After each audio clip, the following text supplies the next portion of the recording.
एक दिन लक्ष्मी जी की बड़ी बहन ज्येष्ठा ने उनसे कहा, बहुत दिनों से एक बात मेरे मस्तिष्क में कौंध रही है। सोचती हूँ कि तुमसे पूछूं या नहीं। ऐसी क्या बात है बहन? मन में जो कुछ भी है, निःसंकोच पूछो। वैसे भी कोई बात मन में न रखकर उसका समाधान कर लेना ही बुद्धिमानी है।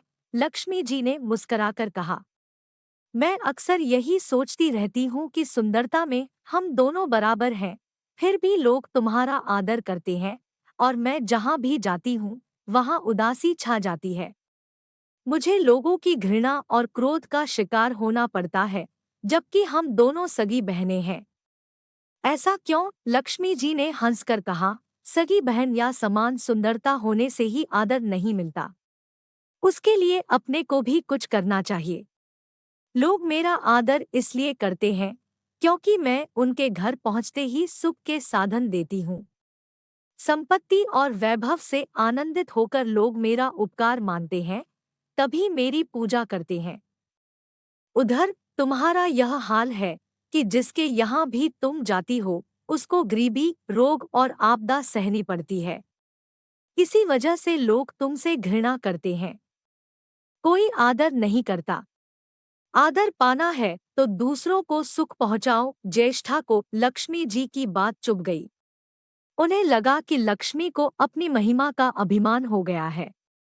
उन्होंने तड़प कर कहा, लक्ष्मी, तुम मुझसे हर बात में छोटी हो, अवस्था में भी और प्रभाव में भी।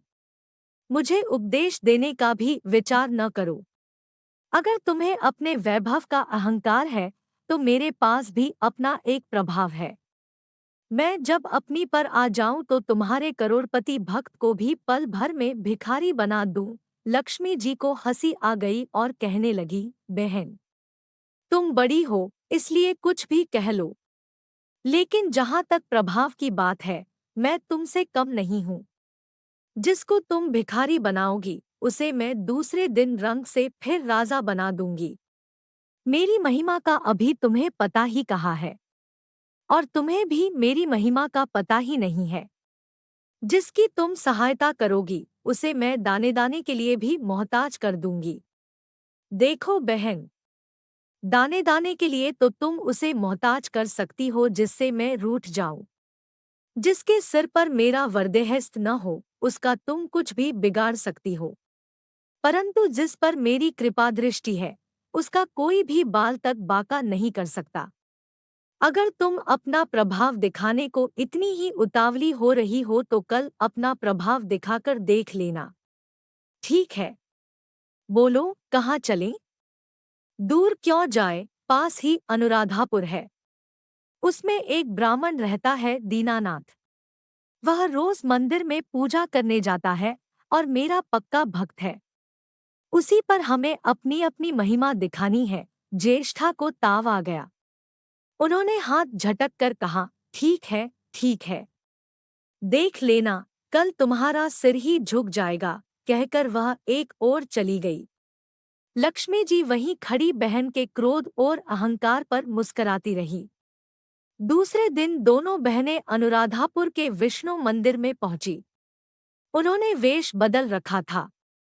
साधारण स्त्रियों की तरह वे दोनों मंदिर के द्वार पर बैठ गई। लोगों ने देखा अवश्य, किंतु किसी ने उनकी ओर कोई खास ध्यान नहीं दिया। ध्यान देने वाली कोई खास बात थी भी नहीं। वह मंदिर था और वहां हर रोज दीन दुखी आते जाते रहते थे। वहां आने वाले सभी किसी न किसी परेशानी में घिरे रहते थे। फिर भला उन्हें किसी दूसरे की परेशानी से क्या सरोकार हो सकता था? थोड़ी देर बाद वहां पंडित आया। दोनों बहनों की नजरें उस पर जम गई। पूजा करके जब वह लौटने लगा तो ज्येष्ठा ने कहा, लक्ष्मी, वह तुम्हारा भक्त आ रहा है। बन पड़े तो कोई सहायता करो। हाँ, करती हूँ, कहकर लक्ष्मी जी ने एक पोला बांस दीनू के रास्ते में रख दिया जिसमें मोहरें भरी हुई थी। ज्येष्ठा ने बांस को छूकर कहा, अब तुम मेरा प्रभाव भी देख लेना। पूजा करके लौट रहे नू ने रास्ते में पड़ा हुआ वह बांस का टुकड़ा उठा लिया। उसका विचार था कि वह किसी काम आ जाएगा। घर में 100 जरूरतें होती हैं। अभी वह पंडित कुछ ही आगे बढ़ा था कि उसे एक लड़का मिला। लड़के ने पहले पंडित जी से राम राम की, फिर बड़ी ही नम्रता से बोला, पंडित जी, मुझे अपनी चारपाई के लिए बिल्कुल ऐसा ही बांस चाहिए। दादाजी ने यह कहकर भेजा है कि जाओ बाजार से ले आओ। ऐसा बांस सखाकर भेजा है कि जाओ बाजार से ले आओ। ऐसा बांस पंडित जी कहाँ मिलेगा? दीनू ने कहा, मैंने मोल नहीं लिया, रास्ते में पड़ा था सो उठा लाया। लो, तुम्हें जरूरत है तो तुम ही रख लो, वैसे बाजार में 1 रुपए से कम का नहीं है। लड़के ने चवन्नी देते हुए कहा, मगर मेरे पास तो यह चवन्नी ही है पंडित जी। अभी तो आप इसे ही रखिए, बाकी 12 आने शाम को दे जाऊंगा। पंडित जी खुश थे कि बिना किसी हील हुज्जत के रुपया कमा लिया। दीनू पंडित ने चवन्नी लेकर बांस लड़के को दे दिया और वह चवन्नी अपनी डोलची में रख दी। मंदिर के पास खड़ी दोनों देवियां यह सारी लीला देख रही थी। ज्येष्ठा ने कहा, लक्ष्मी, देखा तुमने, तुम्हारी इतनी सारी मोहरें मात्र एक चवन्नी में बिक गई। और अभी क्या, यह चवन्नी भी तुम्हारे भक्त के पास नहीं रुकेगी। चलो उसके पीछे चलते हैं और देखते हैं कि क्या होता है। दोनों बहनें दीनू के पीछे पीछे चलने लगी। एक तालाब के पास दीनू ने डोलची रख दी और कमल के फूल तोड़ने लगा। उसी बीच एक चरवाहे का लड़का आया और डोलची में रखी हुई चवन्नी लेकर भाग गया। दीनू को पता ही नहीं चला। फूल तोड़कर वह अपने घर चलने लगा। इतने में वही लड़का आता हुआ दिखाई दिया जिसने चवन्नी देकर उससे बांस ले लिया था। करीब आकर वह बोला, पंडित जी, यह बांस तो बहुत वजनी है। दादाजी ने कहा है कि कोई हल्का बांस चाहिए, इसकी चारपाई ठीक न होगी। यह लीजिए, आप अपना बांस वापस ले लीजिए, कहकर उसने बांस पंडित जी के हवाले कर दिया। दीनू ने बांस ले लिया, लेकिन चवन्नी तो डोली में थी ही नहीं। तब उसने कहा, बेटा, चवन्नी तो कहीं गिर गई, तुम मेरे साथ घर चलो, वहां दूसरी दे दूंगा। इस समय मेरे पास एक भी पैसा नहीं है, तब आप जाइए, मैं शाम को आकर घर से ले लूंगा। यह कहकर लड़का अपनी राह लौट गया। बांस फिर से पंडित जी के ही पास आ गया और लक्ष्मी हौले से मुस्कराईं। उनको इस प्रकार मुस्कराते देखकर ज्येष्ठा मन ही मन में जल उठी। वह बोली, अभी तो खेल शुरू ही हुआ है, देखती चलो कि मैं इसे कैसे तिगनी का नाच नचाती हूँ। दीनू बेचारा इन सब बातों से बेखबर अपनी ही धुन में आगे बढ़ा चला जा रहा था। उसे क्या पता था कि वह शतरंज का मोहरा बना हुआ है। वह तो धूप छांव की भांति दोनों बहनों का प्रभाव सहता चुपचाप चला जा रहा था। आगे चलकर गांव का एक अहीर मिला। उसने दीनू को चवन्नी वापस करते हुए बताया, पंडित जी, मेरा लड़का आपकी डोलची से यह चवन्नी उठा लाया था। वह बड़ा ही शैतान है। मैं आपकी वही चवन्नी लौटाने आया हूँ। हो सके तो उस शैतान को माफ कर दीजिएगा। दीनू ने आशीर्वाद देकर चवन्नी ले ली और प्रसन्न मन से उस लड़के को पुकारने लगा जो शाम को घर आकर चवन्नी लेने की बात कहकर लौटा जा रहा था। आवाज सुनकर लड़का लौट आया। अपनी चवन्नी वापस पाकर वह भी प्रसन्न हो गया। दीनू पंडित निश्चिंत मन से घर की ओर बढ़ने लगा। उसके एक हाथ में पूजा की डोलची थी और दूसरे में वही 5 हाथ का लंबा बांस। राह चलते दीनू पंडित सोच रहा था, बांस तो काफी वजनी है। वजनी है तो मजबूत भी होगा क्योंकि ठोस है। इसे दरवाजे के छप्पर में लगा दूंगा, कई साल के लिए बल्ली से छुटकारा मिल जाएगा। ज्येष्ठा को उसके विचार पर क्रोध आ गया। लक्ष्मी जी के प्रभाव से दीनू को लाभ होता देख वह मन ही मन बुरी तरह जली जा रही थी।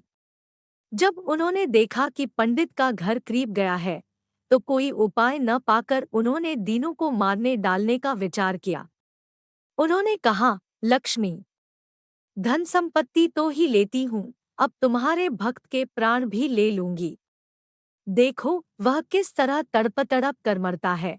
और वह तुरंत सांप बनकर दीनू की ओर दौड़ पड़ी। लक्ष्मी जी को तनिक भी घबराहट नहीं हुई। वह उसी तरह खड़ी मुस्कराती रही। सहसा दीनू चौंक पड़ा। एक भयानक सांप फन उठाए उसकी ओर झपट रही था। प्राण तो सभी को प्रिय होते हैं, उपाय रहते कोई अपने को संकट में नहीं पड़ने देता। दीनू ने पगडंडी वाला रास्ता छोड़ दिया और एक ओर को भागने लगा। लेकिन सांप बनी ज्येष्ठा उसे भला कहाँ छोड़ने वाली थी। वह तो उस गरीब के प्राणों की प्यासी हो चुकी थी। वह भी दीनू के आगे पीछे दाएं बाएं बराबर दौड़ती ही रही। दीनू घबरा गया। उसने हाथ जोड़कर कहा, नाग देवता, मैंने तुम्हारा कुछ नहीं बिगाड़ा, शांति से अपनी राह लौट जाओ। आखिर क्यों मुझ करीब के पीछे पड़े हो? व्यर्थ में किसी ब्राह्मण को सताना अच्छी बात नहीं है। लेकिन वह नाग तो ज्येष्ठा का रूप था, जो दीनू को किसी भी तरह डसना चाहता था। प्रार्थना पर कुछ भी ध्यान न देकर वह सांप एक बारगी फुफकारता हुआ झपट पड़ा। जब दीनू ने देख लिया कि बिना संघर्ष किए अब जान नहीं बचेगी, तो उसने प्राणरक्षा के लिए भरपूर जोर लगाकर वही बांस सांप के ऊपर दे मारा। धरती से टकराते ही बांस के दो टुकड़े हो गए और उसके भीतर भरी हुई मोहरें खनखनाकर बिखर गई, जैसे लक्ष्मी हंस रही हो। दीनू के मुंह से हैरतपूर्ण चीख सी निकली। अरे! थोड़ी देर के लिए वह ठगा सा खड़ा आंखें फाड़े उन मोहरों की ओर देखता रहा। एक पल के लिए तो वह सांप को भूल ही गया, परंतु फिर जैसे उसे झटका सा लगा। सांप का ध्यान आते ही उसकी ओर गर्दन घुमाई तो देखा कि बांस की चोट से सांप की कमर टूट गई है और वह लहूलुहान अवस्था में झाड़ी की ओर भागा जा रहा है। दूसरे क्षण वह मोहरों पर लौट गया और कहने लगा, तेरी जय हो लक्ष्मी माता। जीवन भर का दारिद्र्य आज दूर हो गया। तेरी महिमा कौन जान सकता है। चलो अब घर में बैठकर तुम्हारी पूजा आरती करूंगा। और फिर जल्दी जल्दी उसने सारी मोहरें अंगोछे में बांध दी और लंबे लंबे कदमों से घर की ओर चल दिया। पीछे एक पेड़ की छाया में खड़ी लक्ष्मी अपनी बहन ज्येष्ठा से मुस्कुराकर पूछ रही थी, कहो बहन, सच बताना, बड़पन की थाह मिली कि अभी नहीं? बड़पन किसी को कुछ देने में ही है, उससे छीनने में नहीं। ज्येष्ठा ने कोई उत्तर नहीं दिया। वह चुपचाप उदास खड़ी रही। लक्ष्मी जी ने उनका हाथ पकड़कर कहा, फिर भी हम दोनों बहनें हैं, जहाँ रहेंगी साथ ही रहेंगी। आओ अब चलें। दोस्तों वीडियो कैसी लगी कमेंट में ज़रूर बताएं, साथ ही वीडियो को लाइक शेयर ज़रूर करें। अगर चैनल पर नए हो तो चैनल को सब्सक्राइब ज़रूर करें।